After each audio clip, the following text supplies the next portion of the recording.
Egunon eta ongi etorri guztiok. Asteroko Paskoak bildu gaitu Jaunaren eguneko Eukaristian. Haren izenian bildu gara, berak deitu gaitu.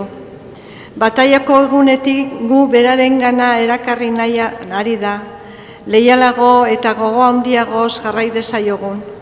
Hasi dezagun Eukaristia abestuz.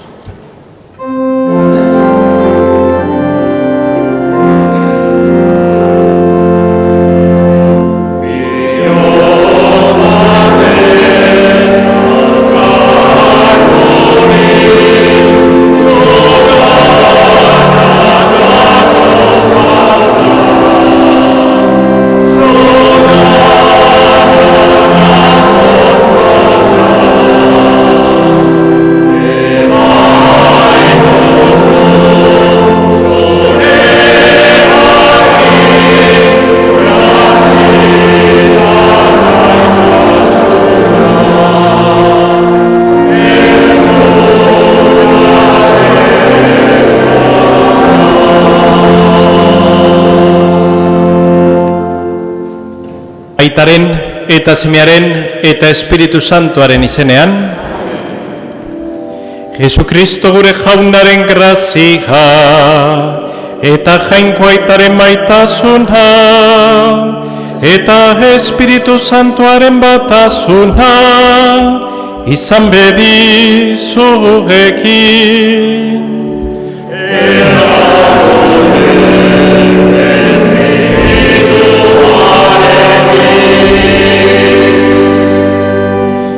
Zenide maiteok, gaurko Eukaristia oroituko ditugu geure hildako zenideak, eta baitare oroituko ditugu edo presente eukiko dugu famili baten intentzioak eta gaixo baten ebakuntza ere. Bauekin bat eginda, presta ezagun geure bihotza, geure anima, Eukaristia honetan parte hartu ahal izateko. Jesus Jauna, galdurik zegoena bilatzera etorri zarena. Erruki Jauna,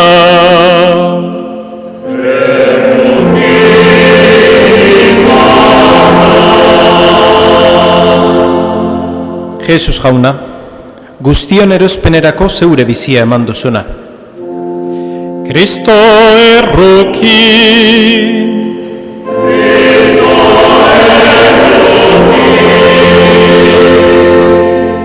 Jesus Jauna, zeure seme alabak sakabanatuak biltzen dituzuna. Erruki Jauna,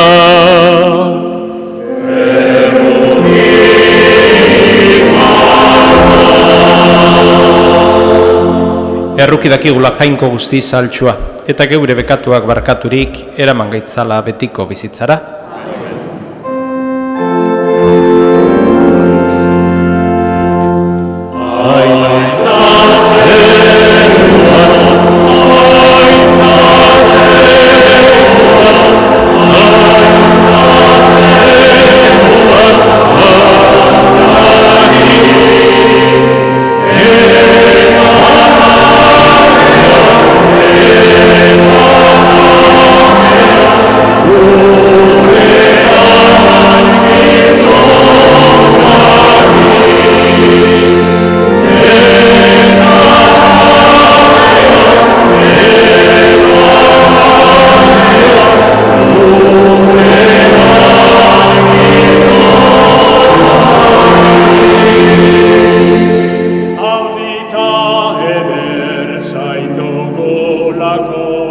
Corazón esquerra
dezagun otoitz. Oi Jainko, zuk salbatu gaituzu, eta zeure seme alabatzat onartu. Begira onbera seme alaba ordeko egin gaituzun hoi. Kristorengan sinisten dugunok egiazko askatatzuna eta betiko bizia izan ditzagun.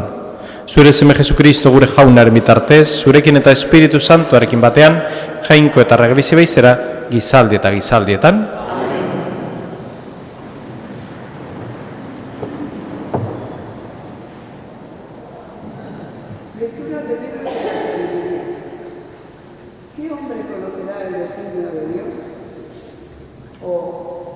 ¿Se imaginará lo que el Señor quiere? Los pensamientos de los mortales son frágiles e inseguros nuestros razonamientos, porque el cuerpo mortal oprime el alma y esta tienda terrena abruma la mente pensativa. Si apenas vislumbramos lo que hay sobre la tierra y con fatiga descubrimos lo que está a nuestro alcance, ¿quién rastreará lo que está en el cielo? ¿Quién conocerá tus designios si tú no les das sabiduría? ¿Y le envías tu Espíritu Santo desde lo alto? Así se enderezaron las sendas de los terrestres, y los hombres aprendieron lo que te agrada, y se salvaron por la sabiduría. Palabra de Dios. Te alabamos.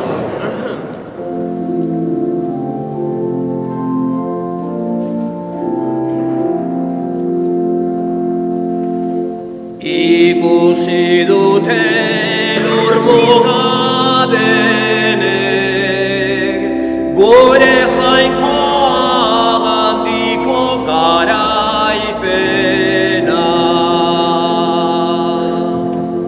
Ikusi duten urmuga denek, gure Jainkoa handiko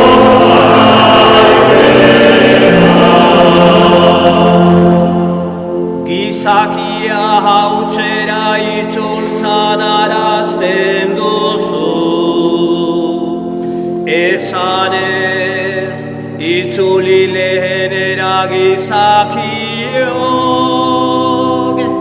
bai mila urte zure begietan, atzo igaro zen eguna adinea, gaualdi bat adinea. Ikusi duten urmuga denek, gure Jainkoa handiko garaipena. Hor daramatzazu gizakiak, ametsa bezala dira, ernetzen dira goizean belarra bezala, goizean ernetan loratzen baita, arratsaldean zimeldu eta ihartzen. Ikusi duten urmuga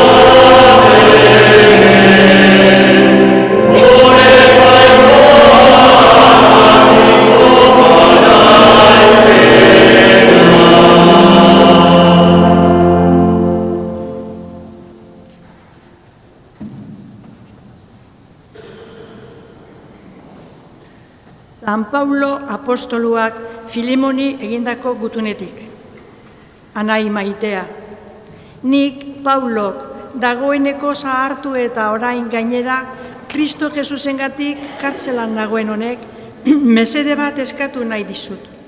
Kartzelan sartu dudan nire seme Onesimorentzat.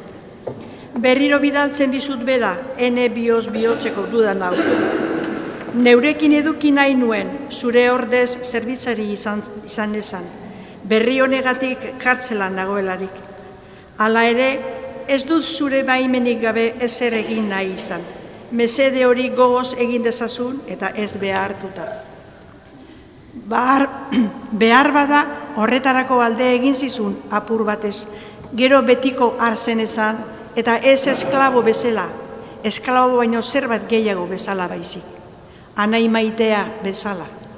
Maitea da niretzat, eta zenbat ez maiteago ez ote da izango zuretzat, bai gizon den aldetik eta bai kristau den aldetik.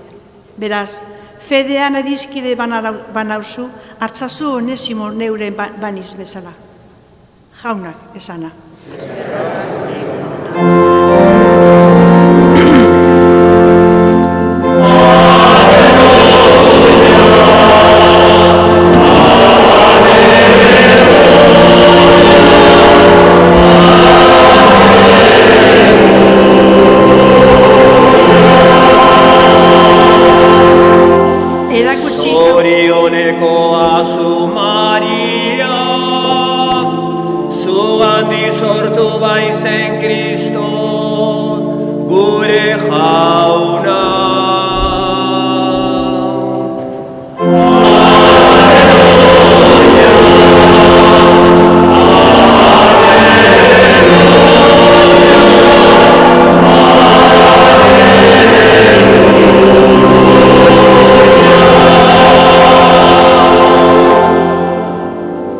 Jauna zurekin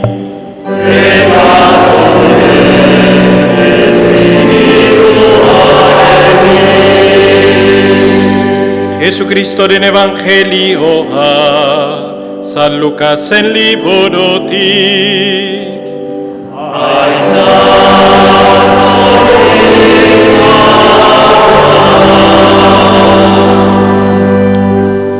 En aquel tiempo mucha gente acompañaba a Jesús. Él se volvió y les dijo: si alguno viene a mí y no pospone a su padre y a su madre, a su mujer y a sus hijos, a sus hermanos y a sus hermanas, e incluso a sí mismo, no puede ser discípulo mío. Quien no carga con su cruz y viene en pos de mí, no puede ser discípulo mío. Así, ¿quién de vosotros, si quiere construir una torre, no se sienta primero a calcular los gastos, a ver si tiene para terminarla? No sea que, si se echan los cimientos y no puede acabarla, se ponga a burlarse de él los que le miran diciendo: este hombre empezó a construir y no pudo acabar. ¿O qué rey, si va a dar batalla a otro rey, no se sienta primero a deliberar si con 10.000 hombres podrá salir al paso que lo ataca con 20.000? Y si no, cuando el otro todavía está lejos, envía legados para pedir condiciones de paz. Así pues, todo aquel de entre vosotros que no renuncia a todos sus bienes, no puede ser discípulo mío. Jauna kesana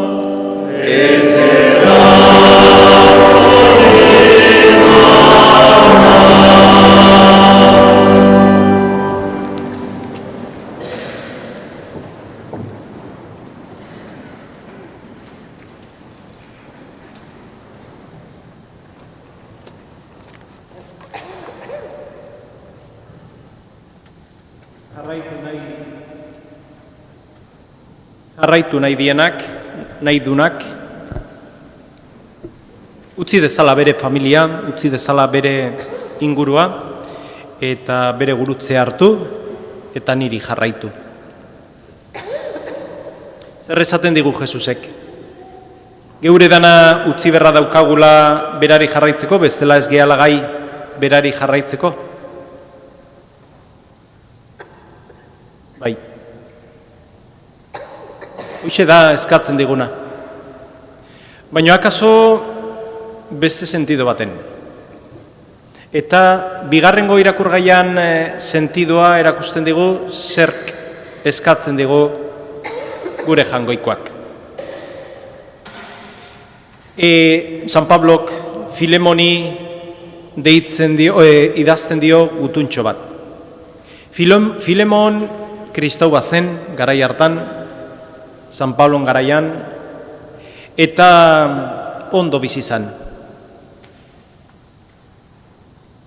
Bere etxetxo handi bat zuen, eta etxe horretan esklabo batzuk zitun, berarentzat lan egiten, eta diruz ere ondo bizizan. San Pablo laguna zen. San Pablo garai hartan kartzelan zegoen bere fedearen gatik. Filemonen esklabu bat, Onesimo izenekoa, bere etxetik aldegin zuen. Eta topausan San Pablokin.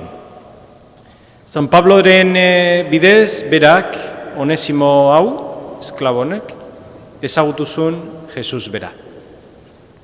Eta kristau bataiatu zen eta horremantzun bere bizia. Hori, Pablo kartzelan zegoela, ez zuen laguntzeko aukeraik Onesimo honi. Eta Filemoni idazten dio gutuntxo bat esanez, hartu zazu, Onesimo, zeure esklaboa izan dana. Baina kondizio batekin, hartu zazu, ez esklabu bezala, baizik eta anai bat bezala. Pertsona berdina, perspektiba desberdina. Hortarako gaurko evangelioa. Jesusek eskatzen dizkigu geure gauzak, geure familia, geure ingurukoak, geure zenideak, geure gauzonak. Zertarako? Berak bueltatzeko, baino beste zentzu baten bueltatzeko. Askotan pertsonak, gauzak eta geure ingurukoak esklabu egiten gaitu. Hau esango nuke, baino igual akaso aber zer pentsatzen duen besteak, nire lagunak, nire zenideak, ez dut esango. Hau egingo nuke, baino ez dakit nola ulertuko duten nire... Eta ez geragu. Bizigea askatasunik gabe. Eta gure jangoikoak hori ez du onartzen. Berak egin gaitu askatasunez, eta beste pertsona batek edo beste gauz batzuk askatasunea kentzea ez du ondo ikusten gure jangoikoak. Horretxegatik da gaurko eskakizuna. Gaur da eguna geure barruan damakigun pertsona horiek, esklabutzat egiten gaituzten gauz horiek, jangoikoaren aurrean jartzea. Berak bueltatuko dizkigu. Baino bizia emango digute, bueltatutakoan.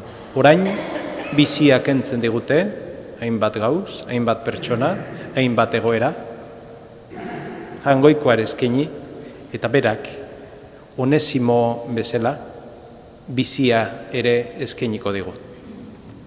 Muchas veces vivimos enclaustrados en nuestra vida con una bandera de libertad que no es propia, sino que se nos dice que somos muy libres, se nos dice que podemos vivir una vida tal y como la pensamos. Mentira, y todos sabemos que eso es así, porque en la afectividad, en la sociedad y en las relaciones somos afectados por el qué dirán, por el qué pensarán, por el qué harán, y no somos libres. No solo con las relaciones de las personas, a ver si digo esto y cómo me va a mirar, qué es lo que va a pensar, me hablará, me mirará a los ojos, y vivimos muy condicionados. Muy condicionados. Y no solo condicionados por las personas, también muy condicionados por las cosas. Llevamos, el 99% de los que estamos aquí, llevamos un aparato en el bolsillo que nos condiciona nuestra vida. Para bien o para mal, yo no entro ahí, pero posiblemente a veces nos condiciona para abajo. Y Jesucristo no nos ha hecho para que seamos esclavos ni de nadie ni de nada.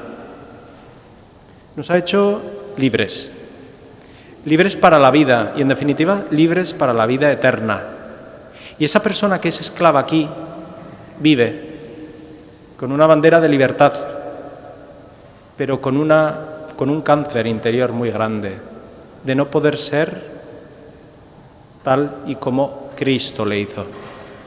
Y eso es la mayor pena que uno puede vivir, porque vive, sí, pero de puertas hacia afuera, de puertas hacia adentro sabe que está muy condicionado. Esto le pasaba también a Onésimo. Salió de aquella casa, vuelve a aquella casa en otra condición, pero porque Cristo había cambiado su condición a través de Pablo. Eso es lo que quiere Dios para nosotros, la libertad absoluta, la libertad de hijos de Dios, para que nos amemos. Si no hay libertad no hay amor, hay interés, hay otra cosa. Si no hay libertad no hay amor puro. Pues eso, que nosotros podamos darnos en amor, que nosotros nos podamos dar en libertad y poder darnos tal y como Cristo nos hizo a cada uno, libres y plenos. Eso es lo que le pedimos hoy al Señor.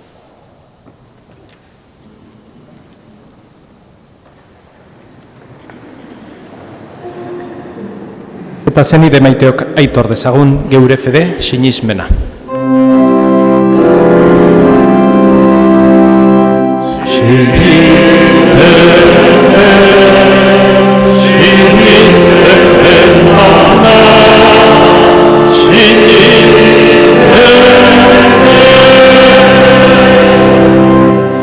Sinisten dut jainkoa ital guztidun zerulurren egilea.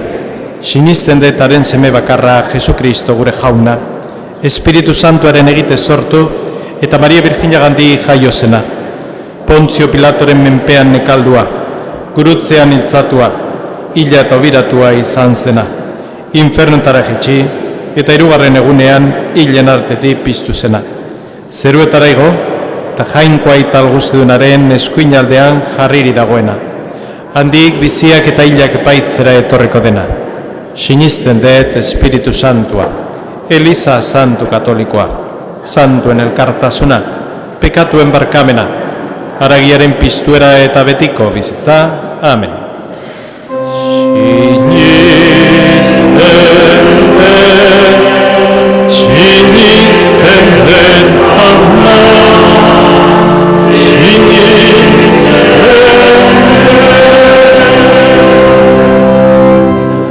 Zenideok, egin dezaiegun otoiz jaunari, eta eska dezaiegun oroi dadila gurekin, bere eskuetan zorkari garenez. Gizon egindako bere hitza San Jose eta Maria Virginaren ardurapean jarri zuen jaunak, lagun diezaiela Elizaren hartzailei berauen esku utzi baitu graziaren sakramentuak eta salbamenaren doaiak. Eska dezaiogun jaunari.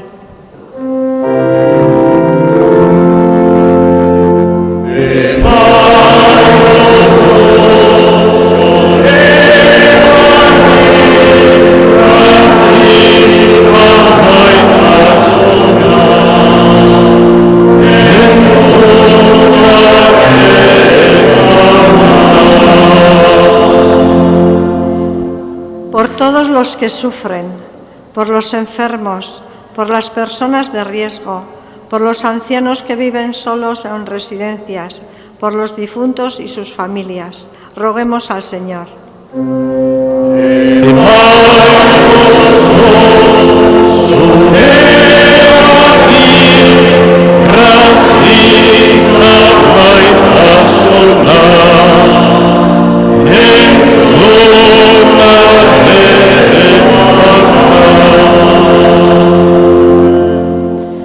Haur eta familia guztien alde, ikasturte berri honen hasieran, jainkoak eman diezaien konsolamendua, sendotasuna eta itxaropena, eska dezaiogun jaunari.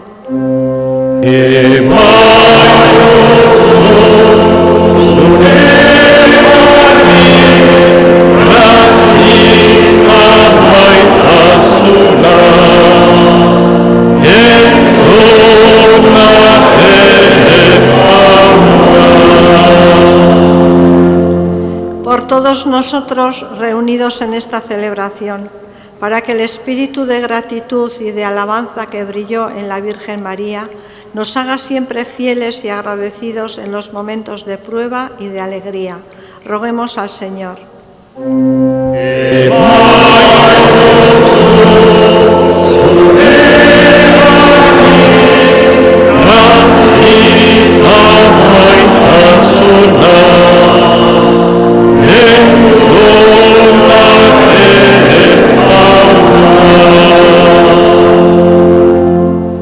Hau dana eskatzen dizugu Jesu Kristo gure jaunaren bitartez.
Zenideok, egin dezagun otoiz guztiok batean, Eliza osoaren oparia jangoikoari eskaintzerakoan. Oi Jainko, zuzaitugu egiazko jainko zaletasunaren tapakearen iturria. Egizu, duain honain bidez, aitor dezagula eta goretsi zeure handitasuna. Eta sakramentu hau hartzeak, sendo dezala, geure arteko elkartasuna. Jesu Kristo gure jaunaren bitartez. Jauna zuekin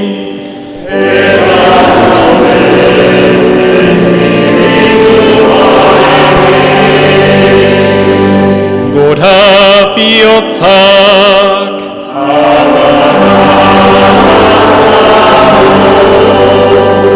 ezkerra jangoiko gure jaunari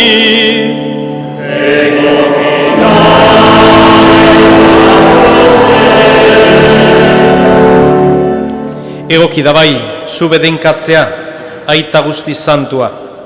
Egoki da zuri eskerrak ematea egiaren eta baiziaren iturri zaren horri. Zeure etxean batzar egitera deitu gaituzulako. Gaur, zeure familia hau zeure hitza entzuteko eta zatituko dugun zeure ogi bakarretik jateko bildu da. Horrela, bere jaun berpiztuaren oroigarria ospatzen du eta beste igande baten zain bizi da. Iluntzerik izango ez duen eta gizadia zeure atsedenean zartuko den igandearen zain. Orduan, zeure aurpegia ikusiko dugu eta zeure errukia gogoratu beti ere. Itxaropen pozgarri honek eraginik eta ingeru eta santuki batea, bihotz batez zeure aintzari goratzarrea kantatzen dugu. Amen.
Santo eres en verdad, Señor, fuente de toda santidad.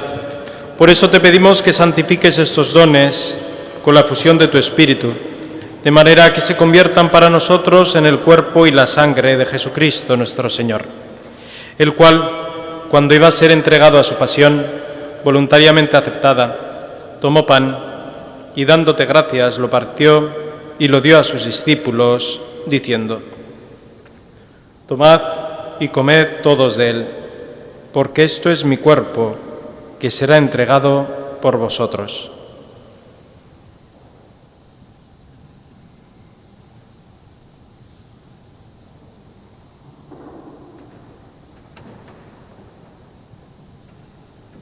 Era berean afalondoan kaliz harturik, berriz ere eskerrak emanez bere ikasleei eman zien esanez: Hartzazue eta edan guztiok honetatik. Hau nire odolaren kaliza da eta, itun berri eta betikoaren odola. Zuentzat eta askorentzat pekatuak barkatzeko isuriko dena. Egizu hau nire oregarri.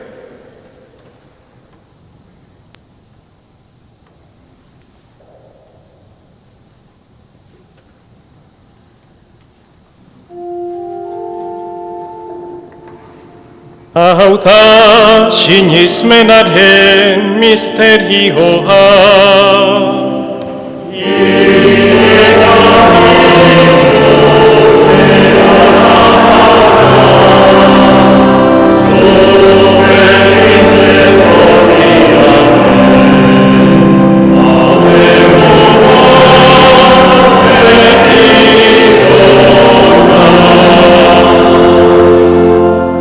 Así pues, Padre, al celebrar ahora el memorial de la muerte y la resurrección de tu Hijo, te ofrecemos el pan de vida y el cáliz de salvación.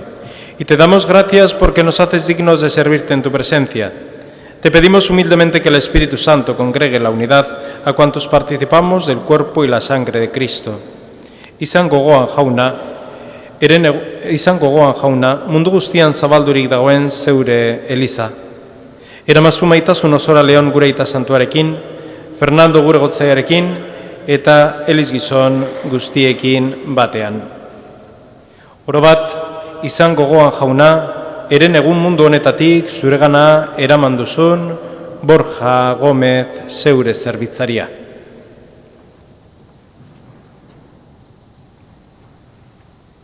Heriotzan zeure semearekin bat egin duenez gero, piztueran ere berarekin bat izan dadila.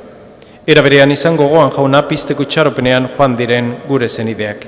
Gaur oroitzen ditugun, Retolaza familian hildakoak, Jose Maria, Fernando, Jose Manuel, Edu, Juan Antonio, María José, Guadalupe, María Pilar, José Miguel, Rosario, José, eta Gorostola Urbieta zendian hildakoak, Geni eta Sebastián, Izmendi Goikotxea familian hildakoak, Aperribai familian hildakoak, Teodoro eta Joakina, Alaitz, Murillo Duran familian hildakoak, Luis Arroyabe, Nati Zubia, Luis Mari, Simón Ubera familian hildakoak, Aizpurua Duran familian hildakoak, Margarita eta José,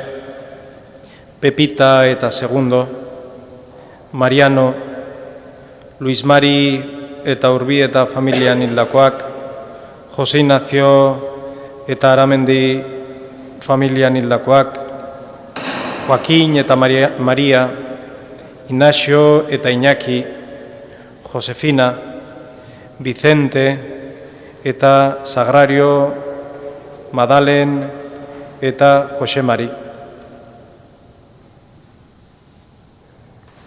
Eta hildako guztiak ere, harritzazu zeure aurpegiren argitan. Errukizak izkiguarren gu guztiok betiko bizia eritxe ezagun, Jangoikoaren ama Maria Virginia Doatxoarekin, haren zenar Jose Santuarekin, apostol santuekin eta gizaldu guztietan, zure adizkide izan diren santuekin. Haiekin batean, gorezetzagun Jesu Kristo zure semearen bitartez. Honen bitarte, zonekin eta honengan, zuri jainko aital guztidun horri, Espiritu Santuarekin bategan, ospeta haintza guztia, gizaldi eta gizaldi guztietan.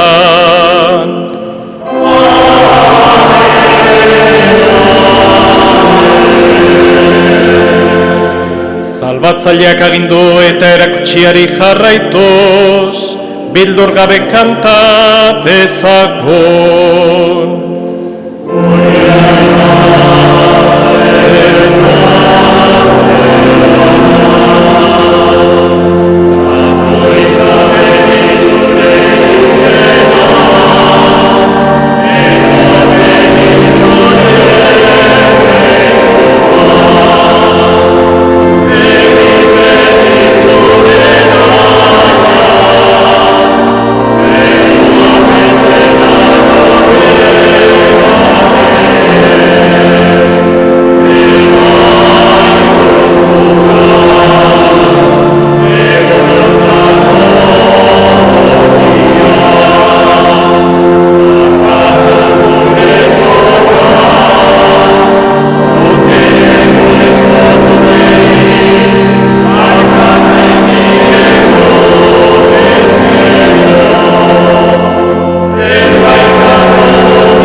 Atera gitzazu jauna gaiz guztietatik, nemagu zupak agurugunotan, zure errukiari esker begatutik garbi bizi gaitezen eta estu aldietan sendo, betiko zorinaren itxaropenean, Jesu Kristo gure salbatzailea, noiz etorreko den, zai gaudela.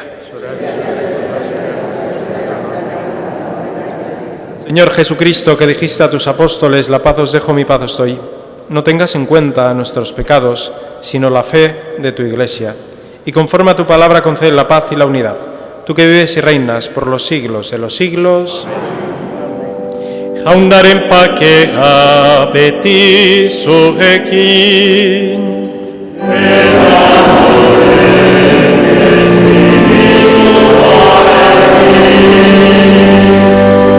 Ema Josue pakea alkarri.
Hemen, jangoikoaren bildotxa, ona munduko pekatuak entzen duena, zoriontxua jaunaren maira deituak.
Egin dezagun otoitz.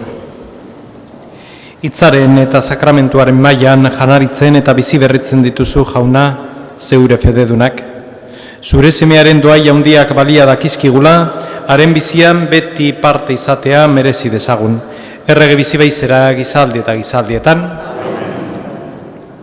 Ohar bat, gaur harritokietako bezpera eguna ospatzen dugu. Eta mesa harritokietan arratzaldeko 7:00 izango da eta ondoren salbea abestuko dugu.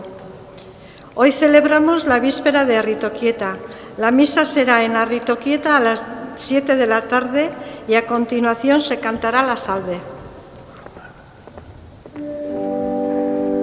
Momentu bat, Mirsat dugu, Macedoniatik etorritako anai bat, beraren ONG-a aurkeztuko digu, podari zipot edo eman bizia. Buenos días, queridos hermanos y hermanas. Yo soy un joven de la antigua Yugoslavia, exactamente de Macedonia.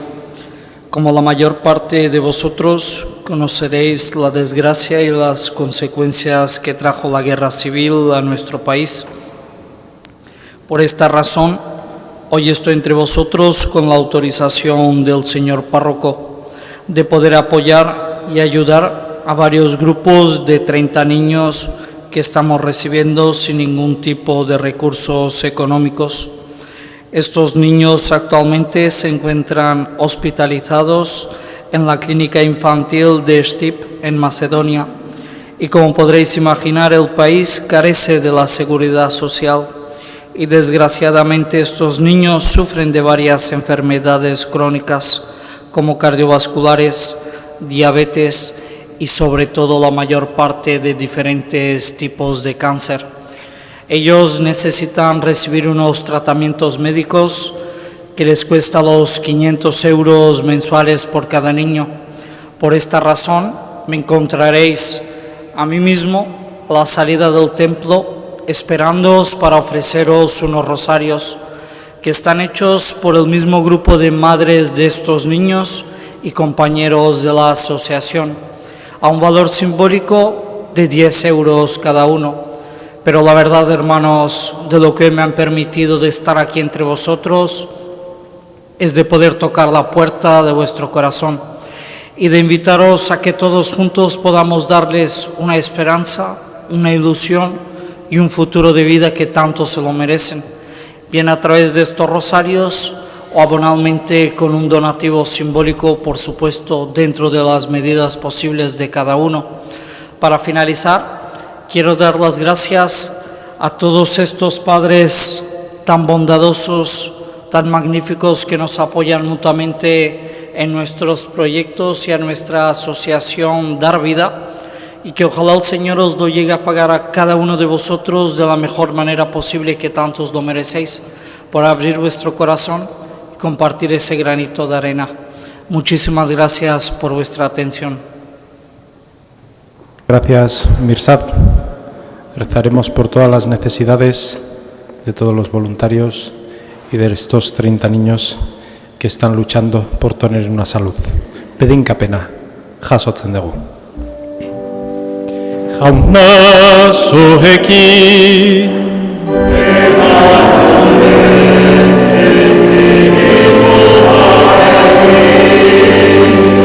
eta bedenkatzatzatela jangoiko algoztedunak, aitak eta semeak eta Espiritu Santoak.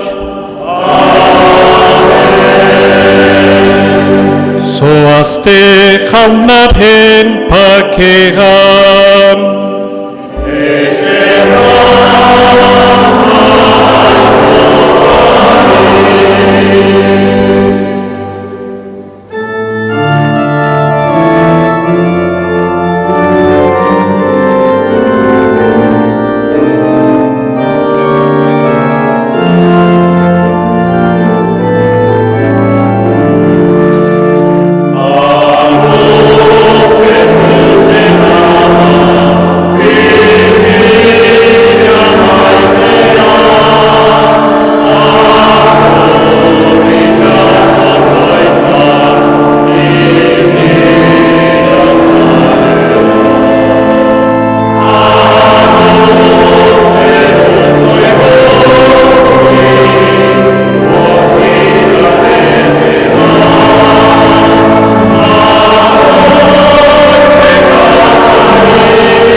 Eskerrik asko etorri zaten guzti joi zaindu zaitezte eta igande eder bat izan dezazuela.